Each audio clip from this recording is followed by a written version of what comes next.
What is up everyone, it's Saber here and welcome to another Naruto What If you end up liking the video, please consider subscribing. It's free and you can take it back at any time and it really helps me out, and this is my main channel, so if you're interested in what if Naruto had the DNA of every member of the Akatsuki, or what if Naruto was neglected and joined the Straw Hat Pirates, go check out my main channel. And with all of the YouTube formalities out of the way, let's get into it. 1 month later, the village of Konoha burned brightly beneath an azure sky. Pillars of flame roared their defiance to uncaring heavens as a vile sulfuric wind swept through the devastated region. Kanagakura no Sato, a village that had enjoyed over a decades of peace and quiet, was once again on the verge of war. This is madness, Neji Hyuga muttered as he deflected one of his assailants' blows casually. The thwarted sound Nin cried out in pain, as the Hyuga prodigy calmly disabled the man with a round of jukin. Granted, Neji had either the time or the patience to seal of such insignificant grunts chakra points, but the attack was nonetheless painful for its unfortunate recipient. To think that they would risk open war in such a manner, it was truly madness. Kanagakura no Sato, the village hidden in tree leaves, had stood for well over a century unopposed and undefeated. It had braved both storm and squall and endured both fire and hailstones. Each tree that stood along the winding stone streets, each building that rose against the morning sun, was a testament to the spirit of fire that burned within the hearts of each and every denizen that occupied the shinobi village. It would be far too foolish to believe that Konoha would fall so easily to such uncouth invasion. Long had Konoha stood as the foremost of the shinobi villages, the greatest amongst the greats. It was the cradle of miracles, the birthplace of legends, and though always some foreign foe sought to end such status, always Konoha endured and prospered 3 shinobi wars this proud village had witnessed in the distant past, and it thrived through them all, growing stronger and all the more magnificent for as long as the undying flame burns in the hearts of men. The village and its people will endure. It was something a treacherous snake like Orochimaru could never even begin to comprehend, and such ignorance would lead only to his failure and demise. Great sacrifices may be required to bulk his treasonous attempt, but in the end the hidden leaf will still stand proud. Quite right, Tenten answered next to Neji, a single kunai dancing deftly between her fingers as she held several sand nins at bay. However, I do believe it'd be wiser if you invested your efforts elsewhere rather than contemplating such trivia matter. The girl chuckled at Neji's indignant expression as she ducked just as a shuriken whirled by overhead. The kunoichi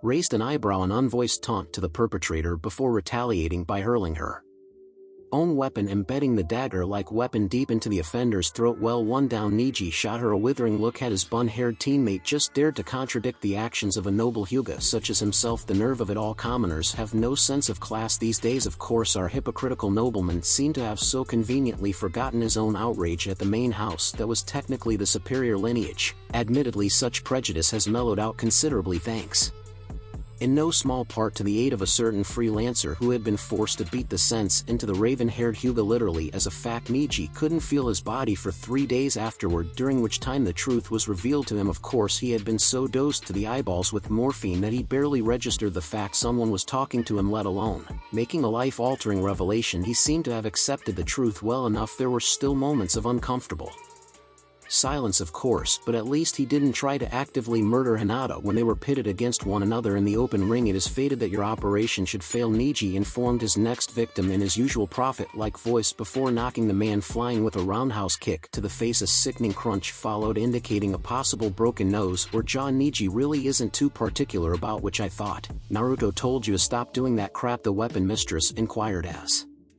she stabbed a short dagger through the leg of a sound nin. The man howled in agony as he collapsed, overcome by the pain and the elephant tranquilizer fluid that coated the knife. Neji's face for that split second grew impossibly pale, and Tenten could have sworn she heard what appeared to be a whimper escaping from his lips. She really didn't blame the poor bastard. Naruto isn't the world's best educator, not by a long shot, but his teaching method can be quite persuasive, as is his punishment.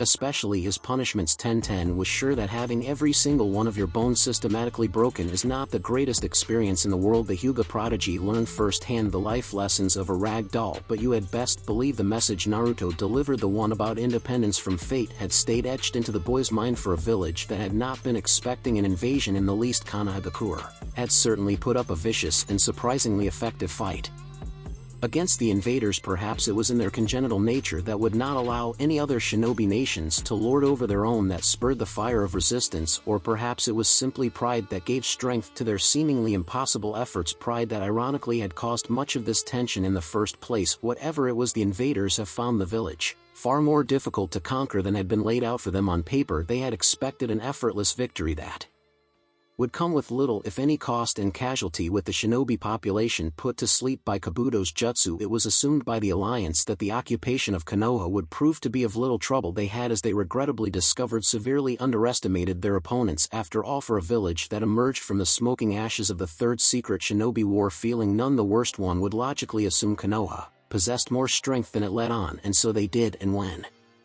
the interlopers foolishly trespassed upon the grounds of the leaf, they felt that reserved power in its full fury, unleashed from a long and peaceful slumber. What the sound and sand had thought to be a defenseless lamb had suddenly sprouted fangs. The Hyugas had always been a sanctimonious lot, what with their holier-than-thou attitude and overbearing arrogance, and while most people, Konohans or not, had come to resent them for their haughty behaviors, the fact that these white-eyed genetic mutants had a fairly good reason to act as they did tend to slip from their minds. The Hyugas, whatever they might be considered in other social circles, is truly a force to be reckoned with, and with the appearance of such little-known jonins as Shibi Aburame and Chosa Kimichi, the luckless bastards that chose to storm the village hidden in leaf, had yet another excruciating lesson imposed upon them. Like the angel of death, Naruto stalked through the broken and battered streets, his eyes lit in the grim firelights an eerie green that seemed to pierce men to the depth of their souls. His cloak flapped wildly about him, caught in the burning gales that swept past, carrying with them the notes of devastating, spreading its sepulchral concerto across the land. The messenger of Hades has unfurled his black wings, and all who beheld his grim visage must now answer the call of the underworld. The blade of Muramasa shone brightly through the carnage, its blade unblemished and untainted by the blood of those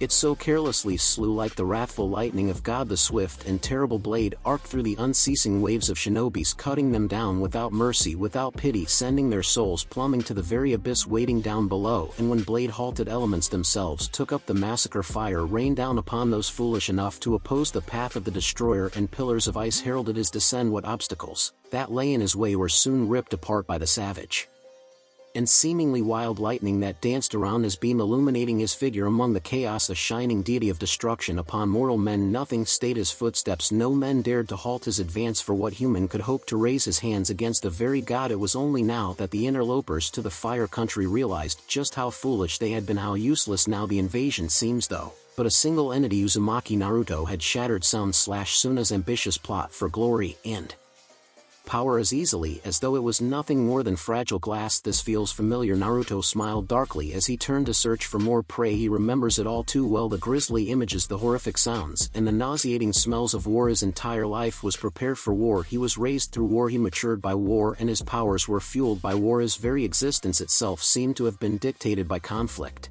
and strife. Though he had enjoyed 2 years of peace, he was still and would always be a weapon of war. Such was the purpose of his creation, and such was the mark of damnation that he would never be purged of. And yet, if such were to be his destiny, then why does he feel such hesitance when he first summoned his blade? When the battle began, why did such revulsion well up in his bosom? When his sword first drew blood, granted the feeling of opposition was but infinitesimal in comparison to the grim satisfaction he derived from the heat of the combat, but for such antipathy to exist seemed antagonistic to the purpose, for unnatural instincts embedded into him by the cruel technologies of Midgar. Perhaps, just perhaps, his destiny was not set in stone. It was then he sensed it, the putrid aura that loomed over the village like a gathering storm cloud, so utterly vile, corrupt beyond redemption, and filled with a murderous lust that could not be quenched, an aura that seemed beyond human. It was a presence not unlike Kyuubi's own. Interesting, this may well complicate matters. Kyuubi growled from within Naruto's mind, fully awakened by the intrusive scent of a familiar entity. Though his mind was addled by the effects of the Mako injects, Kyuubi could still recall fleeting memories, dark and hazy shadows of a forgotten past, and whatever past it may have been, this new arrival was a part of it. It would seem we may not be as alien to this plane as we first surmised. Poison Shino narrowed his eyes as he dodged the palm of the puppet, beneath which a single needle-like dagger protruded, its tip glistening with a fatal sheen, judging by the condition of the tree bark after coming into contact. It would be a very sorrow end indeed for whoever on the receiving end of the attack. I guess I underestimated him, the bug user mused as he leaped away from the wooden contraption. Kankuro was not as weak as he made himself out to be. It would seem, of course, that is only to be expected given that almost everyone had saved some sort of ace in their sleeve for the match, Uchiha's Chidori for example. But Shino certainly did not prepare for so fatal a confrontation. At this moment, the puppet moved in such a manner that sought not to disable but to kill outright with a soft curse. The Aburame ducked just as the elongated arm of the puppet creature embedded itself deeply above him, the spot where his head would have been had he moved a few seconds too late. This was not good at all. If he was to win this, he would need to land a few solid hits to the puppeteer, but to make contact with Kankuro there might be a few problems about that particular objective. Damn, Shino's eyes widened behind his shades as the puppet exploded from the foliages behind him, while the one in front vanished in a puff of smoke. A doppelganger. Before the bug user could react to the turn of events, the puppet was upon him. The boy gasped loudly as a bone-crushing blow knocked the winds from his lungs, sending him flying, but even as he sailed through the air, a second hand caught him in his flight, burying the hidden dagger deep into his abdomen. Gotcha. Kankuro smiled grimly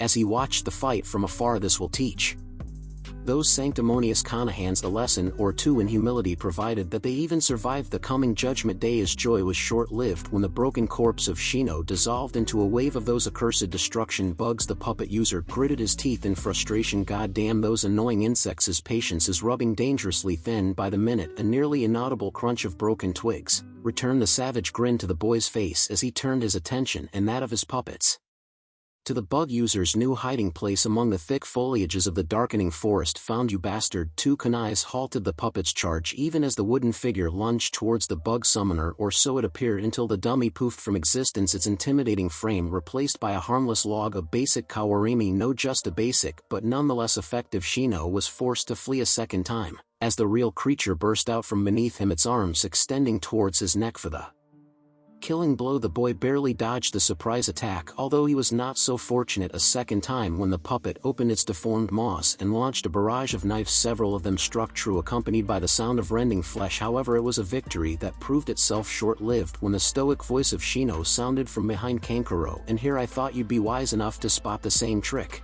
a second time. It seems I have overestimated you. Shino chuckled as he lashed out, missing the sound mean by a hair's breadth. Your command over that puppet is admirable, but your own skills are not. Without that thing you are nothing. We shall see. Bug boy. Kankuro cackled condescendingly as he leapt out of harm's way, landing upon an outreaching branch several feet away, his puppet following suit. Allow me to show you the true power of the puppet, Karasu. The declaration was followed by the explosion of a poisonous bomb, filling the area with a purple foul-smelling smoke. The air of the Aburame emerged from the deleterious haze a few seconds later. Thought, judging by the uncertainty in his movements, the tainted air had done its job. Though still capable of some movement, it was clear to his opponent that the genin's abilities have been severely hampered, and to a shinobi such as Kankuro it was like fighting against a sitting duck. Unbeknownst to the puppet master, behind Shino's high collars there concealed a victorious smile. The trap has been triggered now. Ignoring the unnatural fatigue creeping up his body, Shino resolutely focused on his rapidly blurring enemy. He just needs to buy them a few more minutes of time. Hopefully, with what aid he was able to lend, Sasuke and Sakura would reach Gaara in time. Shino had long ago sensed, ever since his team left that ominous forest behind them, a dark presence stirring within the Suna youth. It wasn't simple madness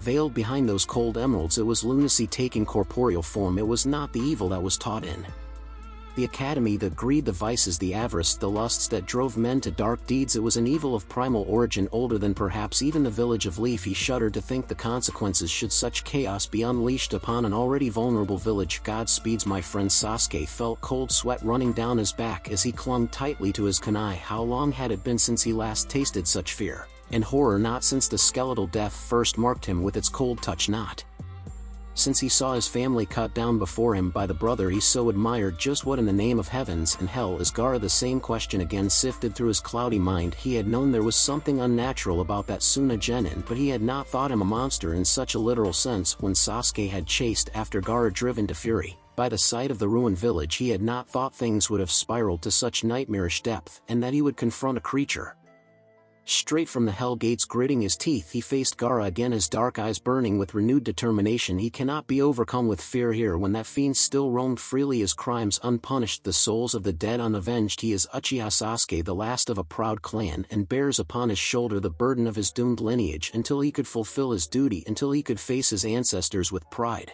he will not falter. Chidori, Naruto, Sakura, Temari, Sasuke, and even Pakin, The pug dog gasped in unison at his arrival. The boy nodded in response and turned to face the half-changed Gaara, who seemed to have teetered over the brink of sanity. Sand poured out from the wound Sasuke had previously inflicted, welling up near the red-haired boy's exposed feet, a mocking mimicry of blood. The eye of beast, now a twisted gold, glared at the uninvited guest's secondary possession. The QB noted with much interest, whispering the name of the transformation into Naruto's conscious. It would seem our conclusion is not so far-fetched after all. If truly this boy is of the same nature as you, Naruto sent back his mental agreement as he continued to gauge the genin standing before him. This vile abomination was of his kind. How very insulting of Kyuubi. After all, this Gaara seemed unable even to keep his wits about him in order to take advantage of the powers his transformation, though incomplete, still had bestowed upon his being. Of course, if the Sunanin had been able to harness this relatively awesome power, the three genins behind Naruto would not have lived to tell the tale. In fact, there wouldn't be much of anything left of them but their mangled corpses. Die. Gaara screamed as he lunged towards Naruto, his previous fears of the boy overcame by his rage and madness. The wood groaned in protest as his bulky frame took to the air. A thin mist of sand accompanying his ascension. Claws curled for striking the sand creature let loose a blood-curdling howl that shook the once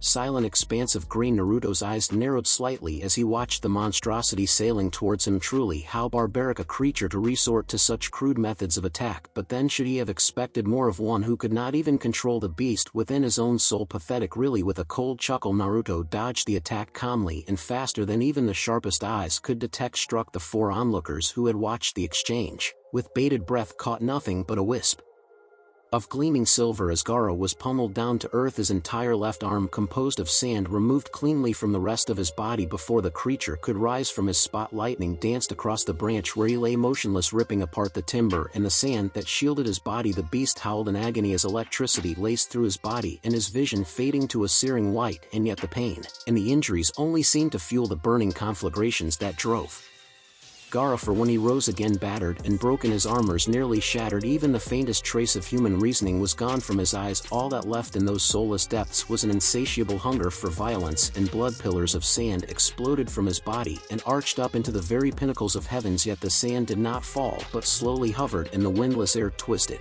and winding, taking the form of some titanic thing. It was not very long when the dust clouds settled once more into the forest floor, revealing the shape of a nefarious raccoon dog composed entirely of earth particles. It was huge, towering above the seas of green, much like the giants of yore, and when it moved the very earth trembled beneath its thunderous footfalls, and trees snapped this way and that, crushed beneath its immense weight. A single massive tail swished proudly behind the beast, the telltale mark of its powers, the power of the Biju. Indeed, the beast that had so long lay dormant within Gaara's body was once again brought to this world, and though its soul remained still imprisoned, judging by the crazed laughter that sounded from within the Shikaku, it wouldn't be for much longer. No, Temari groaned silently, a despairing look crossing her face. Her worst fear was realized. Gaara had again given into his murderous lust. If he would resort to this accursed power so utterly, her only consolation was that he seemed to still have kept his own conscience, and that the mind of his mother was still but a fragment of his thoughts. She remembered all too clearly what his father had let slip one cold December night. By forcing himself to sleep, Gaara could awaken the true strength of the one-tailed beast within him, but he would do so at the cost of his immortal soul. The longer the beast was summoned, the more Gaara would lose himself to the Shikaku, and when he loses himself completely, then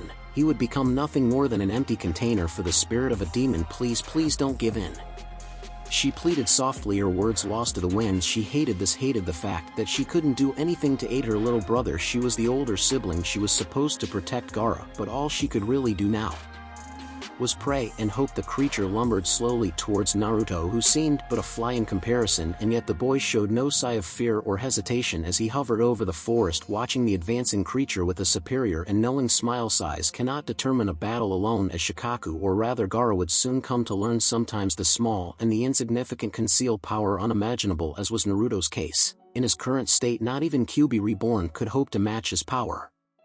The combined power of the life stream and Kyuubi's own monstrous chakra, yet where Kyuubi no Yoko would fail, what chance would a one-tailed demon hope to possess? Defeat alone awaits Gaara, who so foolish chose to confront the young soldier. Letting out an earth-shattering screech of anger, the sand incarnation charged towards the blonde youth, tearing a wide path through the forest canopy. Naruto only shook his head, marveling at the uselessness of the incoming assault. To be honest, he had expected Something more from the host of the one-tailed Biju, something beyond such instinctual maneuver. Surely as a creature of the sand there would be more to the Shikaku than this near-barbaric display of brute strength. He was sorely disappointed when the hulking frame of the monstrosity skidded to a stop, missing the flaxen-haired youth entirely. However, before the boy could respond, streams of sand shot from the demon's mouth, forming a cocoon around an unsuspecting Naruto desert funeral. As the triumphant cry reverberated throughout the woods, the sand that concealed the blonde youth imploded, raining down fine dusts upon the timbers below, and yet, as the keener observers below noted, it was accompanied by a distinct lack of blood and entrails. Sure enough, as the last of the sands ran out, Naruto's cold and emotionless form remained where he had been, not a strand of hair out of place. However, had the watchers seen his face,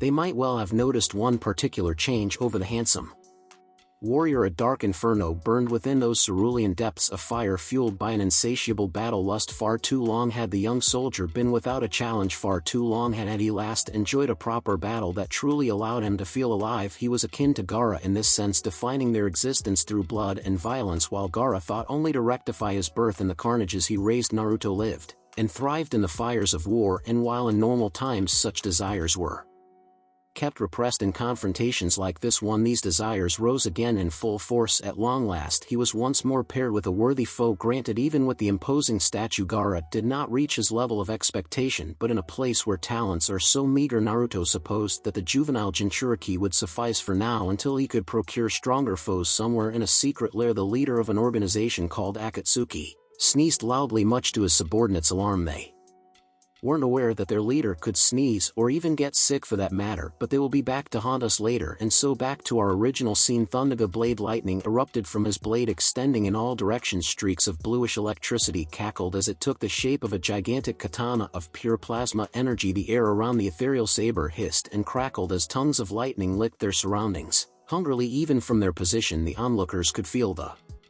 radiant potency of the blade as it hovered over the forest, scorching the leaves of trees and withering branches. They did not dare imagine what could result from such a terrifying strike. Somehow even the towering form of Shikaku Gaara did not seem as terrible by comparison. Then Naruto moved with agility deceptive of one with such cumbersome weapon. It was as though a black comet sailed across the cloudless blue canvas, behind which trailed a stream of blinding bluish brilliance. The very forest parted before the soaring figure, the leaves of the trees set ablaze beneath the immense heat. The earth groaned and split as the sword of thunder came to pass. The once rich soil scorched and blackened. Gaara could scarcely make any move when the blade was upon him, severing his right limbs and tail from his body. Yet before Gaara could even realize what had happened, the swordsman plunged the entire length of his blade deep into the shape of the raccoon bone. The boy muttered calmly as he loosened his grip upon the hilt of the electric sword. What followed was a display of such magnificent power that it put every other lightning jutsu ever recorded in shinobi history to complete and utter shame. As the soft word left Naruto's lips, the once massive sword slowly shrank, the lightning compressing upon itself over and over again until the blade returned to the size of his familiar nodachi, glowing with the intensity of 1,000 suns. Then, as the world stood perfectly still, the light accumulated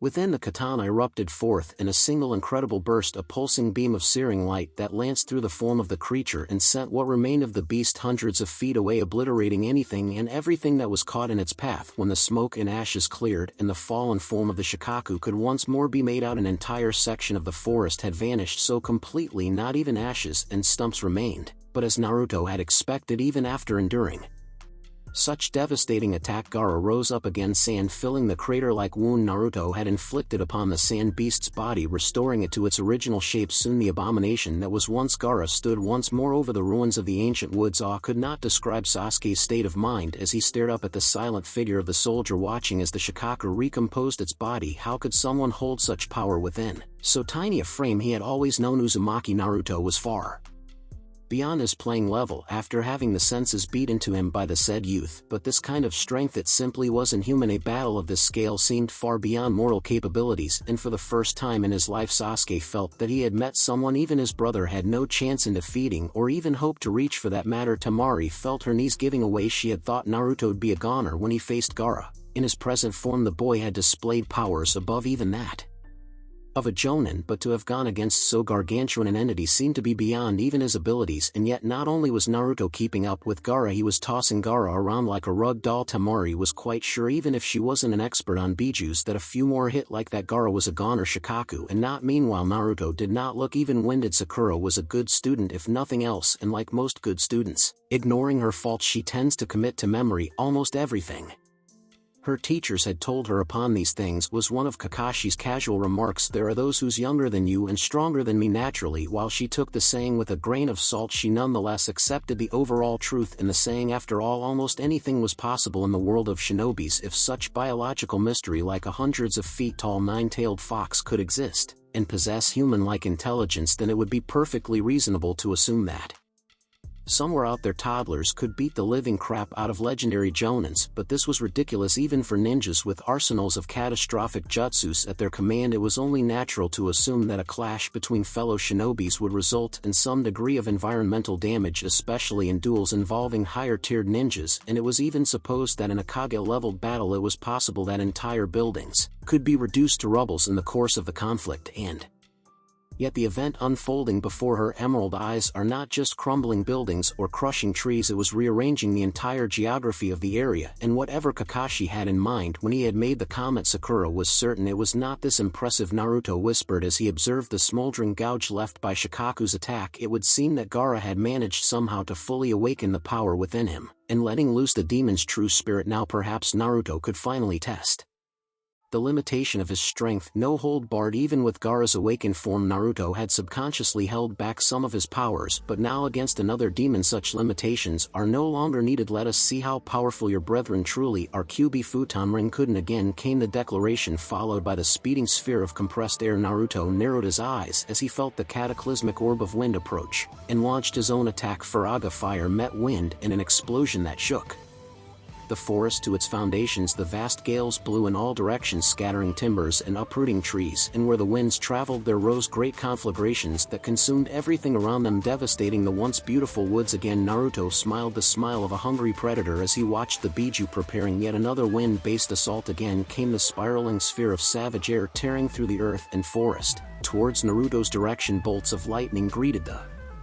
orb, scattering the compressed airs and tearing through the hardened sand that composed of the Shikaku's body, eliciting a pained screech from the beast. Even as the dark-cloaked warrior prepared his counter-assault, the voice of the Kyuubi again rose in consultation. "It would be wise to end this match quickly. I sense the Hokage's own life force seemed to be depleting rapidly in his engagement. Humans are such fragile creatures." Naruto again gave a mental nod of understanding as he turned to face the growling menace that was the Shikaku. It would be best to comply with Kyuubi's suggestions. The fox's senses are rarely mistaken. Judging by the information provided, it would seem as though the senior Sarutobi did not fare so well against his former student. Not surprising given the age difference between them and the sheer ruthlessness of the later. "Then let us put an end to this match," Naruto declared as he again summoned Muramasa to his side, the blade covered by a sheath of flickering blue fires of pure mana. He had not imagined that he would bring forth such destructive abilities so early in this world, but he supposed such things cannot be helped, and besides he has other aces up his sleeves. Limit break fragment of eternity. Akira Sakamoto,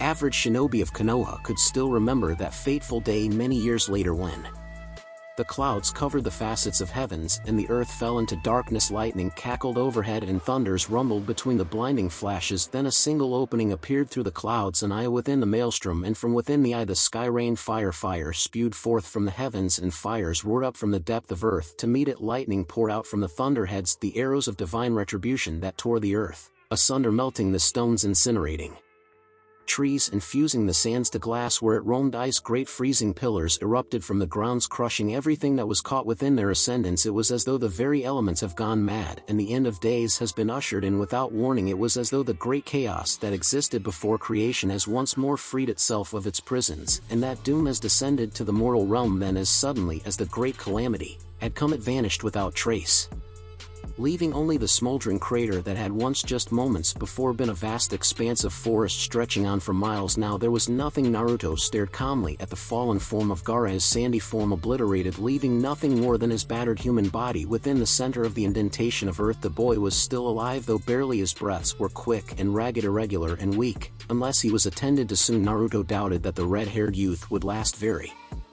Long Gaara was lucky the limit break Naruto had performed while powerful were meant as an area of effect attack whose powers are not nearly as concentrated as other techniques in Naruto's vast arsenal. Besides, very little of the limit break had connected with Gaara's actual body, the sand raccoon having taken the blunt of the damage. Had it been otherwise, Gaara of the desert would have been vaporized. Still, luck would not save him a second time as Naruto summoned his weapon once more. It was fortunate that fragmented eternity had been a limit break move, for an attack of that magnitude would even render someone like him near exhaustion. However, it would be quite some time before he could perform another such feat. But before he could finish, the host of Shikaku, his path was blocked by a somewhat familiar female. Blonde Temari of the desert stood between the two warriors, her arms stretched out, as though to shield her fallen brother from Naruto from death. It was an act of little avail as the blonde continued his slow progression, seemingly ignoring the teary-eyed girl. It was not until the two of them came face to face did Naruto at last spoke, his lips inches apart from Temari's own. Move aside, Temari-san. He was met with a resolute shake of head. Cerulean blue eyes narrowed. He repeated his statement, only to be met with the same firm answer. A flash of anger appeared within his eyes, and for that moment Temari thought she saw the pupils elongate into cat-like slits before they returned once more to the cold icy indigo. I will not ask again. The boy was growing impatient. No one could deny the angel of death his prize, and she certainly was not an exception. Move aside, you have to kill me first. Temari bit her lips, but stood where she was, though her body seemed to be quivering with fear. She nonetheless met Naruto's penetrating gaze with the valor one might expect from some heroes of yore. You would give your life for him, Naruto? Inquired the murderous light, seeming to leave his eyes. It was in an amused tone that he spoke, though to the keen listeners they might spot yet the dangerous undercurrent. Yes. At this, Gaara's eyes opened wide in shock, and with great difficulty he turned to his sister, his voice raspy. Temari, but why? Temari smiled sadly back at her brother. This was the only time in her recent memories when Gaara had spoken with such friendly disposition in his voice. He seemed at this moment not the crazed lunatic that Suna viewed him as, but simply a lost little boy confused by the world around him. Because you are my brother and I love you. Love. Gaara closed his eyes in remembrance. He remembers that word. Yashimaru used to talk to him about love often before betraying him, telling him that no one in this world truly loved him. Even his own mother, who died giving him birth, had hated him, naming him after the phrase were wa ai suru shura, a self-loving carnage. He had thought that what Yashimaru had said was the truth, that there could not be any acceptance for him, and that the only way he could find himself was by the same bloodshed from which he was born. And yet it never occurred to him that Yashimaru could be wrong. A life for a life, a soul for a soul. Naruto whispered, his words hovering over the sand. Siblings like a guillotine. Would you truly be willing to sacrifice your life for his sake? Temari nodded with unquestionable certainty, but even as Naruto lifted the sword, Gaara spoke coarsely from where he lay, attempting to rise. Get out of the way, Temari. It's me you want. Before the wind mistress could protest, Gaara swept his sister aside with a claw of sand formed by the last of his chakras. As Temari tumbled to the ground, Gaara fell back, his strength robbed completely by his final effort. Leave her out of this. Naruto said nothing as he again for the third time raised his nodachi, the blade gleaming evilly in the noon sun. With almost a contented smile, Gaara waited for his death to come. It was good to know that at least someone in this world cared for him, and for the first time since the assassination, Gaara felt a surge of happiness welling up inside him. The sword fell, but death never came. The Jinchuriki opened his eyes slowly and surveyed his surrounding in confusion. The sword stood embedded deep in the ground some 2 feet from where he lay, with the black cloaked figure that is Naruto standing calmly beside it. When they made eye contact again, those orbs of sapphire blue seemed almost friendly as they regarded Gaara's broken body. Do not expect the same mercy for a second time. Gaara of the sands. The earth trembled as they marched, an ocean of black that swallowed everything in their path. Creatures great and small converged from the corners of this world, a gathering of felled entities from another realm. It was as though the nightmares of every man had taken physical form and have now united under a dark banner to annihilate the creators that so dreamt them. It was an assembly of the incarnations of evil, a congregation of true demons that desired nothing but wanton destruction. They possessed no will of their own, no hopes, dreams, or even lust. All that dwelled within their black heart was the thought of slaughter and the utter devotion to the dark and chaotic powers that so birthed them. Are they perhaps the final product of some unimaginable deity who sought the end of all that was good and pure, or are they simply born of chance, the spark of uncertainty in the Creator's thought? Did their presence in this unsuspecting world serve perhaps a fouler purpose than was at first envisioned, or did their acts of holocaust but a facet of the unpredictable evil that so danced in their veins? Might such abominable existences be in themselves the incarnation of the true and primal evil that preordained humanity, or are they servants to the dark gods that plotted the fall of light in their dark recesses of the universe? Were their origins so simple, as was explained by the scientists, as to be the mutation caused by an infection of Mako, or did the planet herself wove their fate to strike back in vengeance against a race that forsook her? Could it be that these monstrosities are not the antithesis of nature but the divine retribution through which Gaia's wrath are dealt? Whatever the case may be, now was not the time to discuss such scholarly matters, for before the path of this indomitable armada of chaos stood the ancient village hidden in the tree leaves, and racked by the fires of war. It was at this moment that Konohagakure no Sado truly faced its trials. Judgment Day has come. Time skip. In every age there is a time of trial, in every era there is a rite of passage. The stone must brave such fire before they could become the firmness beneath men's feet. The plants must brave vast winds before their roots could nourish the earth, and even men, the so-called lords of creation, must too endure their own tribulation to prove their worth and right of existence. And for the shinobis of Leaf Village, their test descended upon them bearing fangs and outstretched claws. It was as though some nightmarish portal had opened, and from wherein swept an inexorable tide of destruction. The first shinobi to notice the sudden assault was a man by the name of Ikari, a measly chunin whose name had not been important enough to warrant a mention until this exact moment, when his vulgar outcry of distress, one that rhymed with holy duck, had drawn the attention of several combatants around him. Unfortunately, it also attracted the attention of the unwelcome guests, one of whom decided that the man looked to be mighty good eating. The poor ninja had hardly time to cry out in terror before a pair of claws grasped his arms and carried him high into the air. The chunin was never seen again, but since he, like many of his comrades, had no family attachment to speak of, his death and subsequent consumption was never more spoken of or even remembered. Of course, given that Ikari and the rest of the congregation had at the moment faced off well outside the village limit, one of the Soundnin had fled for his life. Their shrill and decidedly girlish screams of agony never made it to the rest of their brethren, who were all far too busy engaging against their own race than to pay to mind the army of abomination hell-bent on their annihilation. A pity, to be sure. One of the monsters growled, its throat convulsing as distorted gurgles escaped its lips. They sounded almost like words in some alien tongue. Several vaguely dragon-like creatures roared their approval and understanding before they separated themselves from the marching tide, followed by a steady stream of various creatures. In a startling display of intelligence by the so-called demons, they would launch a two-pronged attack against the village of Konoha, and there would be no survivor left to tell the tale. The commander creature, a semi-humanoid monstrosity around which the army had gathered, curled his lip with evident satisfaction as it watched its plan coming to fruition. Perhaps it had done nothing to dispel the common stereotype concerning a monster's aggression behavior, but then, given its linear mind process, the demonic figure didn't give a damn. Humans are the enemy. That had been the established fact long before the commander was born, or rather twisted by the polluted Mako. The humans extracted from the life stream, and the monstrous warrior was more than happy to perpetuate this ideal or die trying. It would only be a matter of time before another would replace it. Of course, there was something different that fueled the destroyer's anger, something corrupt, something alluring, slowly wrapping itself around the blinded monsters.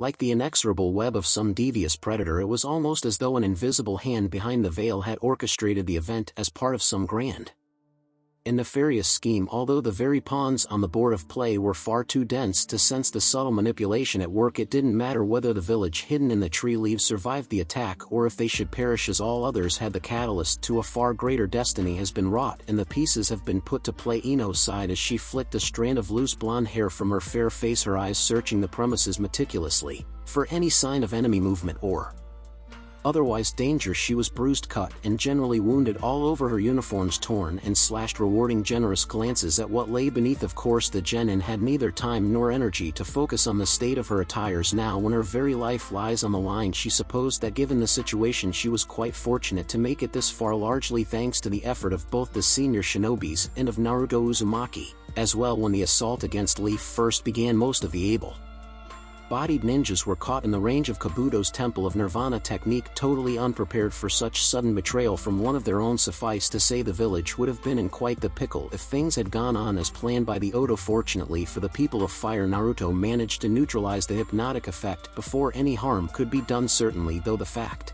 that he single-handedly wiped out the first wave of attackers may well have helped the matter, but now the girl decided was not the time to reflect on what a certain swordsman did or didn't do. Now was the time to be on the lookout for any telltale sign of the opponent. Suna or Odo Ino had faced several enemy shinobis before, and although they had been chunins, the blonde bombshell was able to overwhelm them easily, thanks in no small part to their own carelessness. They had severely underestimated the fighting prowess of a kunoichi. It was a mistake they did not live to regret. It was funny now that she thought about it, she had always heard tell that the first kill a shinobi makes is his or her hardest. It wasn't just the violence and the bloodshed that makes it so difficult, it was the physiological shock that accompanied a murder, the very realization that you had taken a life that brought on the horror and a sense of sickness. The killing never gets any easier, of course, but most ninjas found it much easier to repress the guilt with a firm hand, and even then the reluctance could be seen in their eyes, if only for a split second, before they plunged their kunai into an enemy's chest. But for Ino it felt different, to be honest. She felt absolutely nothing, no thrill of pleasure like certain sick bastards out there, nor did she feel even a silver of remorse. It felt, if she had to put the feeling into words, not unlike when she buried her weapons into a training dummy, and quite frankly Ino blames Naruto for this, after all, having seen the carnage left behind in his wake, having seen the ungodly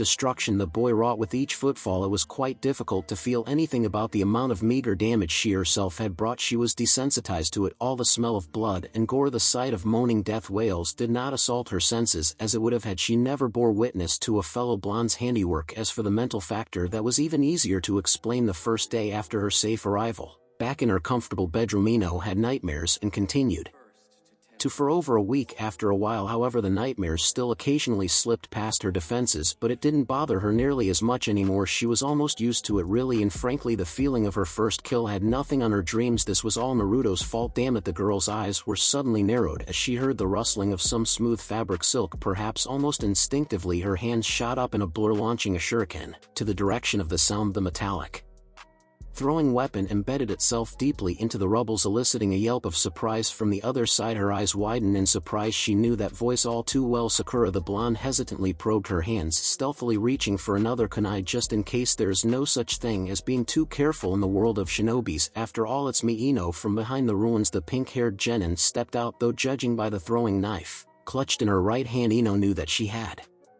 come to the same notion. Good for her, this new Sakura really has been improving. It seems. Good to see you, Ino Pig. There was no malice in those words, but only a friendly fondness. The nicknames that they assigned one another, like their evolving friendship, had become not so much as insults, but a term of affection between the two. The Yamanaka smiled ruefully as she ran a hand through her hair, letting locks of platinum blonde spilling past the crevices between her long delicate fingers. She'd be lying to say that she had felt no relief in Haruno's presence. And the same to you, Forehead-chan, she retorted. I thought you went after Sasuke-kun. Yeah, I did. And the cherry blossom would speak no more of the subject, only stare off into the distance, her emerald eyes clearly troubled by something beyond the horizon. Ino decided not to pry into her friend's private matters, as curious as she was. Well, after a while the platinum blonde spoke up again, her smile rather forceful and insincere, trying to alleviate the uncomfortable silence setting in between them. Let's see where else we are needed, shall we, Forehead-chan? Sakura smiled back gratefully and brushed aside a rogue strand of pink. Yeah, let's go, Iruka sighed as he leaned against the freezing stone walls of the shelter, having finally finished taking count of the refugees. Damn, this was not how he had envisioned his day to be. He had expected the usual rascals and troublemakers to terrorize his classes, but the young teacher was not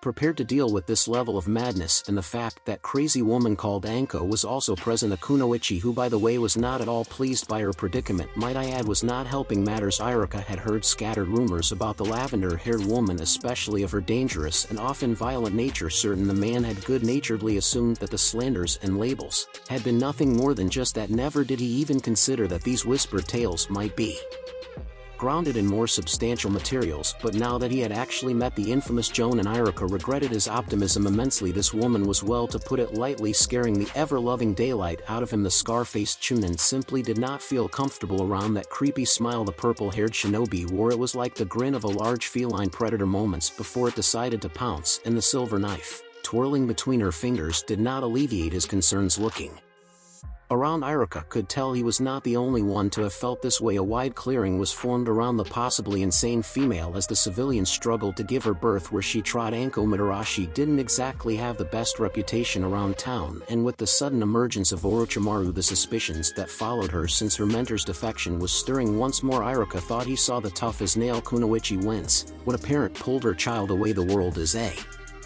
vindictive place that saw only the worst in people. To the common populace, Anko would never amount to more than the student and possibly even consort of the vile snake master. She was for the mass nothing more than a traitor waiting to be born. In fact, if the Umino recalled correctly, in the month following Orochimaru's desertion there was an overwhelming demand for the imprisonment and even execution of the now Tokubetsu Jonin, according to the request the then girl's presence present and underlying threat to the stability of the foundation of the beloved village, and as such must be removed from even the remotest possibility of visiting harm thereupon. It was in all honesty a load of horse dung, but the vile accusations, fueled by rumor and doubt and fertilized by fear and anger, nonetheless grew and flowered. Of course the Hokage managed to silence the whole ordeal with a firm hand, but even he could not prevent the animosity. The event passed and stilled in his people regardless of how you slice it.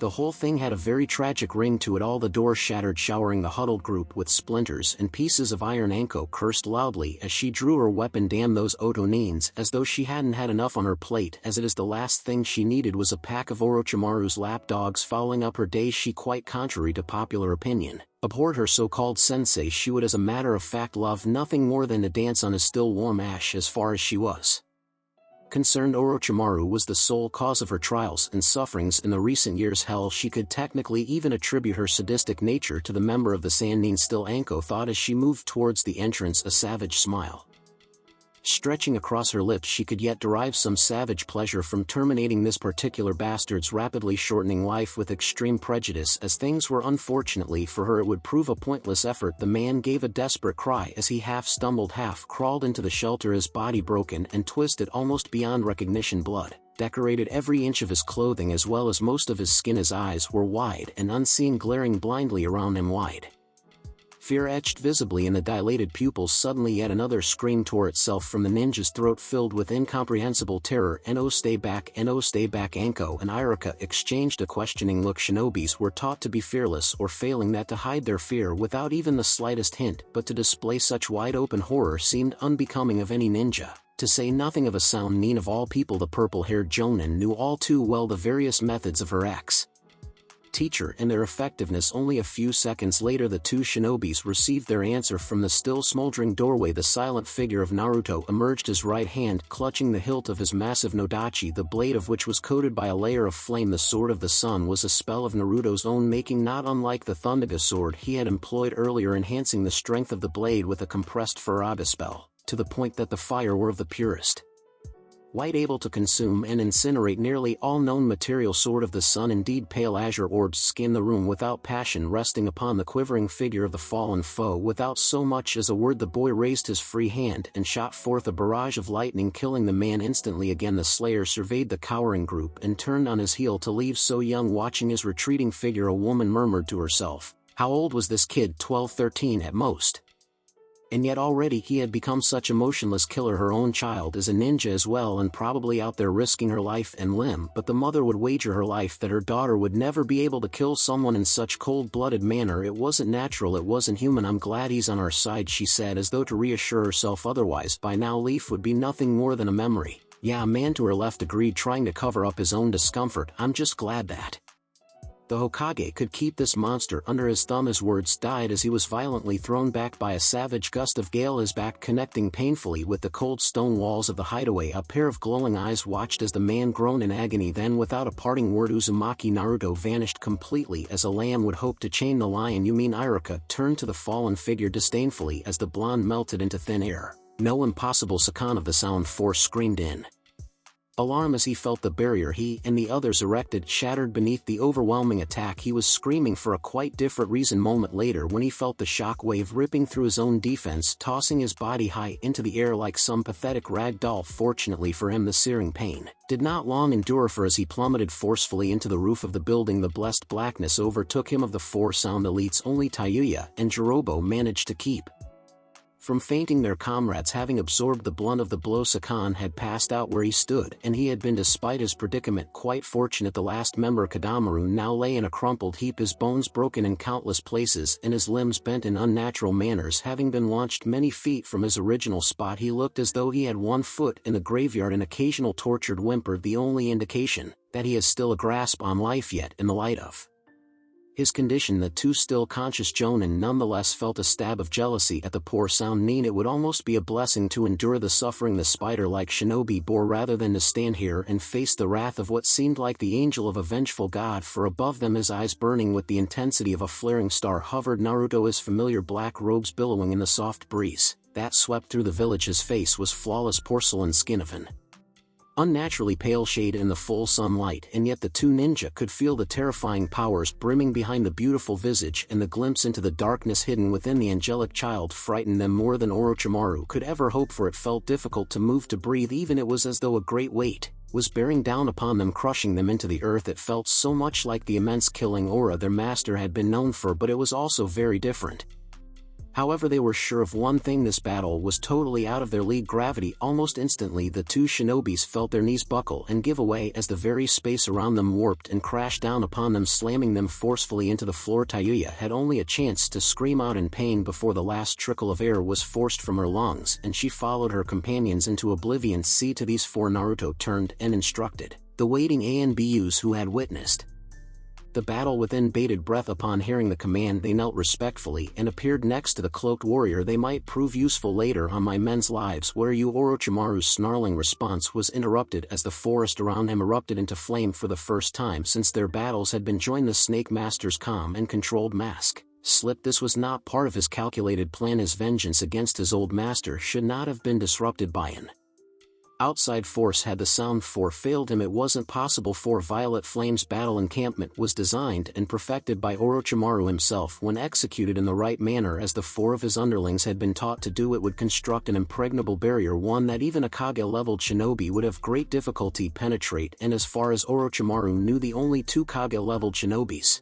are either battling him or otherwise engaged. Then surfaced the memories of the boy who bore such resemblance to the ghost of the fourth, the one who had nearly slew him. Damn, he had miscalculated the presence and doubtless interference of the brat would have changed everything. Who would have thought such a careless slight on his part could have torn asunder his meticulous plan? But it was no use crying over spilled milk anymore. The traitor of Konoha could barely deal with a single Hokage, let alone someone whose power seemed to have surpassed even his mentor. Flee seemed his only choice. He had failed so utterly his battalions have no doubt been reduced to nil, and judging by the sound of things, his own elite guards too have been subdued. There was nothing left for him here. He had lost everything before he could turn and make a dash. He felt his body jerk forward as a powerful fist slammed into his gut, sending him sprawling. The Snake Master reacted almost immediately, using his arms as leverage, and flipped to an upright position. With a gesture he summoned the Kusanagi to him, blocking a fatal blow of the Muramasa as the spectrally wielded sword continued to defend his master. Orochimaru flew through a rapid series of seals, launching countless justice after the boy, one after another. For every technique the fallen member of the Sannin had used, so too did Naruto return the favor in full, returning fire with his own arsenal of deadly spells. Missiles of every element filled the air,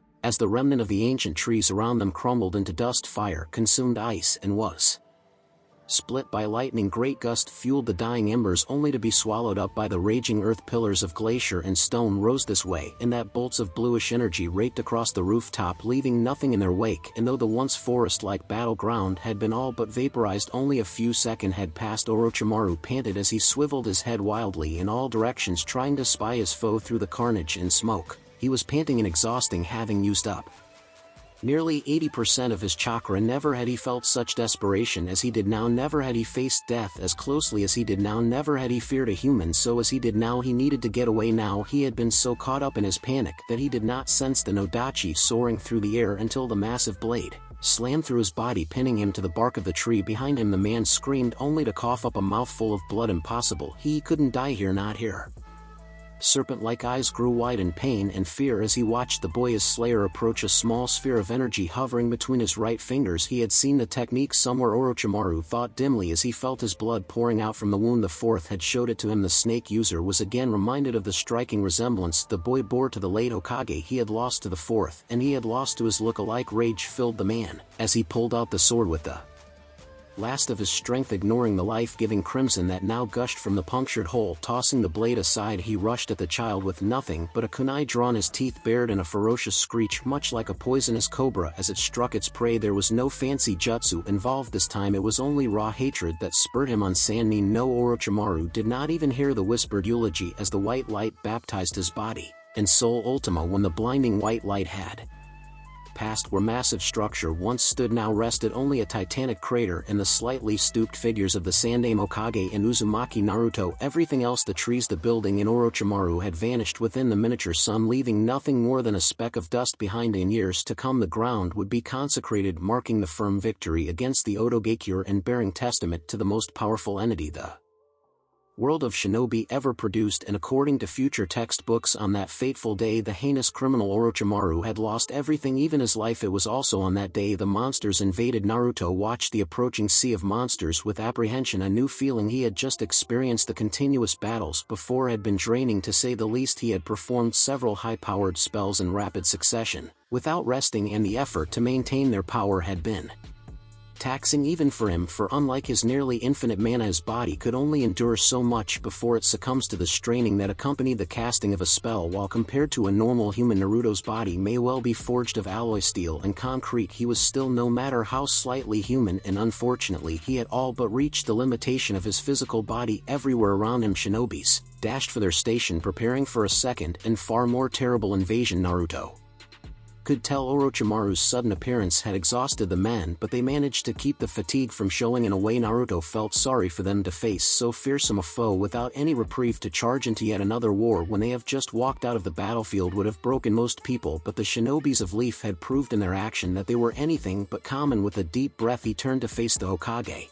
who seemed to have aged 20 years in the space of a few minutes. Once he had looked wizened and frail, now he looked simply ancient. The age lines were deeper and far more prominent than ever, and the once twinkling eyes, so full of life and joy, now seemed saddened and empty. The death of his former student upset him, as did the seemingly hopeless trial that awaited Leaf. No longer did he look the part of the great fire shadow, but a weary old man overcame by time. We may well be walking into certain doom, he told the Hokage truthfully, as though seeing him for the first time. The man regarded him with a weary smile. He was still dressed in the battle armor, his wound tended to by a couple of medical means, the staff transformed by Enma gripped tightly in his hand. The man may be crushed, but he is still willing to fight, if for the final time. I know. The man chuckled as he replied to the statement, but we will certainly be doomed if we do nothing. Naruto said nothing, only watched as the shinobis of Konohagakure no Sado reported to their station. According to the QB, his body was able to endure one more high-powered spell before he would give in to the strain, but against such tide what good could a single spell have done? Even Ultima, the most powerful of spells in his disposal, could not have damned such flow. Naruto felt helpless, a first for him, unless he could call upon it. He had established a contract, after all, but it was far too risky a gamble. Its power was too wild, too unpredictable, too uncontrollable. He could call it to this realm, but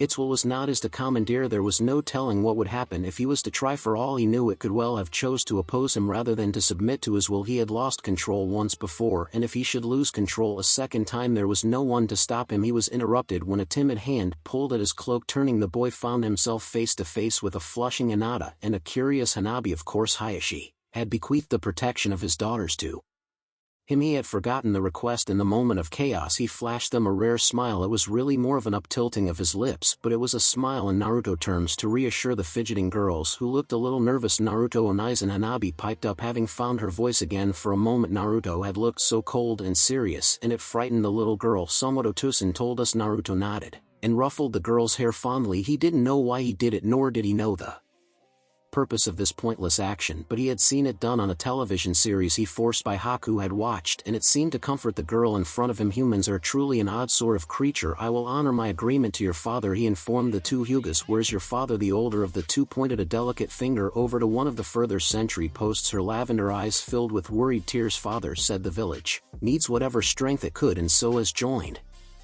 the other Hyugas on the front line. Niji-kun is there as well, Hinata informed the boy. They would die. Naruto thought grimly the Leaf could not survive with such odds. The number difference is far too great, as is the difference in strength. For all their courage, for all their bravery, for all their stubbornness, they would be walking into a slaughter. Unless a miracle was to occur, Leaf would burn to the ground by tomorrow morning. Naruto balled his hand into fists. He could not, will not allow things to continue as they did. He would not allow this village that had given him a second chance at life to fade into ignominy, to end in destruction. He would not allow the acquaintance, the friends he had made here, to perish. He would not tolerate failure to besmear the name of soldier, the proud order whose insignia he once bore. He would not allow mere monsters to challenge the power of the angel of death. And with that thought Naruto began to glow. Stay here, was his last words to the two startled Hyugas before he took to the skies. The entire village watched as the boy rose like the morning glory, a shooting star that rivaled the sun in brilliance. The air cackled in his passage, supercharged by the massive buildup of mana in his body. Slowly the boy raised his hands to the sky and shouted out the words for all to hear, a thunderous sentence that shook the village to its foundation. In the name of Gaia, I call upon thee from thy kingdom, come forth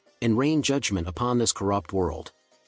Baptize the world in thy darkness and wash this realm anew in thy eternal flame. By my name I summon thee, Lord of Dragons Bahamut. The cackling thunderstorm illuminated the patch of gathering clouds in the rapidly darkening sky. Slowly the air begins to stir, swirling and distorting, forming a funnel of void in the thick stormy atmosphere. The rumbling that had accompanied the parting skies now grew into a deafening roar of defiance, a soul-rending challenge to the creations below. Arcs of lightning snaked in and out of the vortex as a looming shadow overcast even their brilliance. The skies split open and the great beast Bahamut stepped through. Slowly its wings wrapped around its body. The majestic ruler of all dragonkind made its spiraling stately entry, a cone of compressed air, its vessel of descent. As it came to a gradual halt, the great dragon unfurled its bat-like wings, and from forth his sinewy throat issued a earth-rending howl of rage, its titanic form silhouetted against a backdrop of pitch-black heavens. Eyes the color of molten gold surveyed the field in disdain, at last coming to rest on the one responsible for his creation, the lone form of Naruto, who met the gaze of the great king unflinchingly. All at once Naruto felt his mind invaded as a powerful hand attempted to swat aside his mental barriers and take command of his core with all his might. The boy pushed back, seeking to take back what was rightfully his. His mind had become a battleground where two godlike entities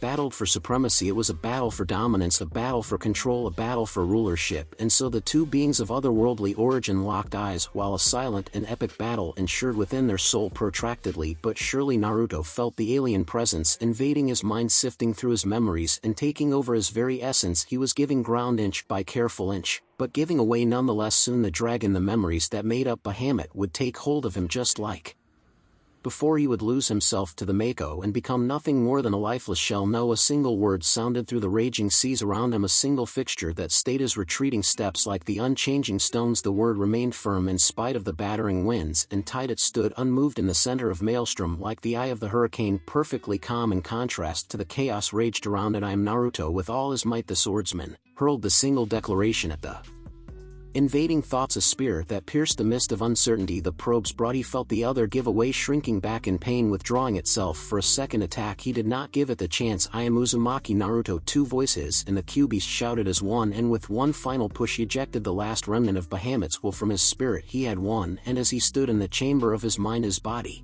coated with sweat, he heard the voice of the dragon again, soft and calm. The hand of malice gone from detection. You have proven yourself well, summoner mine, the dragon declared in a satisfied tone, his words a gentle rumble. You have earned the right to wield my powers, may it serve you well. With that the room vanished and the colors of reality rushed back into place. Azure eyes opened slowly and glanced at the pressing army of darkness. Thin pale lips parted and sounded two words, Megaflare. Had Uzumaki Naruto faced a mirror, he would realize that like his mind, his body too had undergone a metamorphosis. Although he looked the same as always, had a single difference could be easily discerned. Behind the ridge of his left shoulder blade there beats a wing of the purest white, the wing of an angel. The blast swept through the ranks of the monsters, vaporizing everything that was caught within the pillar of light, leaving only emptiness behind. Hundreds of seemingly invulnerable beasts vanished in the blink of an eye, absorbed by the radiant energy. Hundreds more followed in the next instance. The abominations broke rank as chaos spread through their numbers, trying to escape their destructive fate, and in their haste to escape they turned their claws and fangs and spells to one another, hoping to clear a berth for their own skin. And so the once formidable conquerors fell into disarray as the wave of darkness became nothing more than a mob caught in the throw of melee monsters, hacked and bit and clawed blindly at whatever they happened across, and explosions blossomed here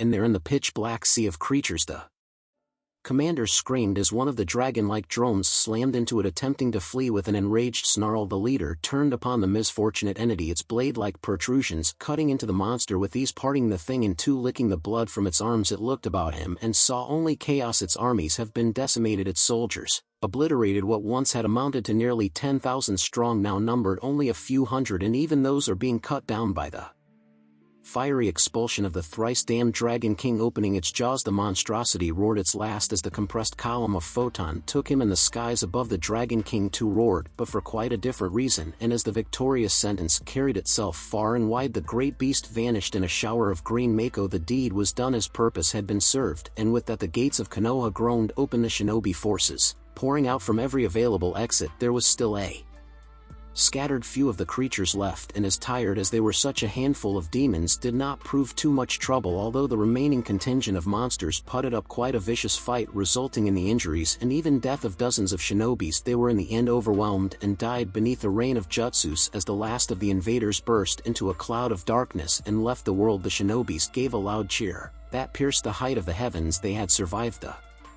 Leaf had braved its trials, and it had emerged stronger than ever. Old enmities that had been set aside during the seemingly hopeless battle would in time be picked up, of course, but somehow their strength had not waned. This was truly the first war the village hidden in tree leaves had faced as a single entity, and the bonds between brothers, between fellow shinobis, bonds that once had weakened to the point of non-existence, had been reforged and refined. The legacy of Leaf would be passed on to a new generation, and the great tree that was Konoha would thrive many years into the future, nourishing one generation of shinobis after another, each born to inherit the spirit of their predecessor and the will of fire itself. And amongst the clouds, the golden-haired angel watched the world. Strands of Mako weave around his body. With a single beat of his powerful wing, the angel fell like a shooting star to joining the mortals below. Yet upon the droplets of condensed water vapors the messenger left behind an unheard commandment: all as it should be.